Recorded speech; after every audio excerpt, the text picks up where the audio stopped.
Hello बच्चों, इस सवाल में बोला है two bodies A and B have thermal emissivity 0.01 and 0.81 respectively.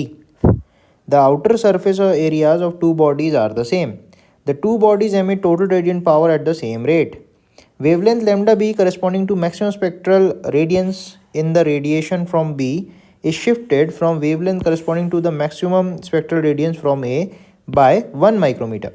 If the temperature of A is 5802 Kelvin, then which of the following statements is or are correct? ये अपन को पता करना है, राइट? तो जब भी रेडिएशन हीट ट्रांसफ़र होगा तो D Q by D T rate of heat transfer हम लिख सकते हैं E sigma A T to the power 4, right? अब बोल रहे हैं दोनों का जो रेडियंट पावर जिस रेट से एमिट हो रहा है दोनों बराबर है, तो अपन लिख सकते हैं ई सिग्मा ए टी की पावर 4 पहले वाले के लिए equals E sigma A T की पावर 4 सेकेंड वाले के लिए, राइट? तो ई पहले वाले का दिया है 0.01, सिग्मा एरिया सेम है, ए का टेम्परेचर दिया है 5802 की power 4, right? This must be equal to दूसरा वाला 0.81 into sigma into A into T to the power 4. तो यहाँ से जब आप टी के लिए सॉल्व करोगे तो टेम्परेचर ऑफ बी जो है वो निकल के आएगा 1934 केल्विन.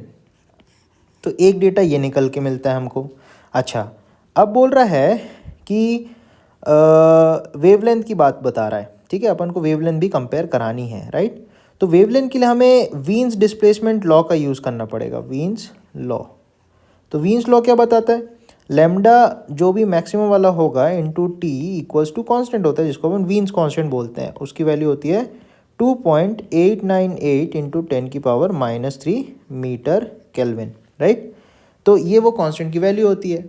अब यहाँ से आप देखो ए के लिए अगर आप करोगे तो ए के लिए lambda A into T A that is 5802.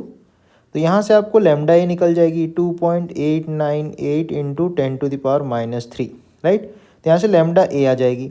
Again similarly आप लैम्डा बी इंटू उसका टेम्परेचर भी अपन को पता है 1934 इक्वल्स टू 2.898 इंटू 10 की पावर -3. यहाँ से आपको लैम्डा बी भी मिल जाएगी and lambda B actually come out to be 1.5 micrometer. अब वो जो शिफ्ट दिया है ना वो एक्चुअली दिया है लैम्डा बी माइनस लैम्डा ए बराबर 1 माइक्रोमीटर. ये हम कैसे बोल सकते हैं? आप देखो ए का टेम्परेचर बी से ज़्यादा है तो temperature of A is greater than temperature of B. और वीन्स डिस्प्लेसमेंट लॉ में टेम्परेचर जो है वो इन्वर्सली प्रोपोर्शनल टू वेवलेंथ होती है. तो wavelength of B will be greater than wavelength of A. इसीलिए ये जो डिफरेंस उसने बोला है that we can say definitely is 1 micrometer. और अगर आप इधर से चलो तो यहाँ से आप ए की वेवलेंथ निकाल लो, उसको यहाँ पे पुट करोगे तो बी की वेवलेंथ आ जाएगी.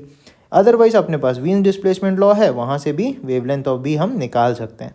तो इस क्वेश्चन का करेक्ट आंसर हो जाएगा option A and option B. Thank you बच्चों.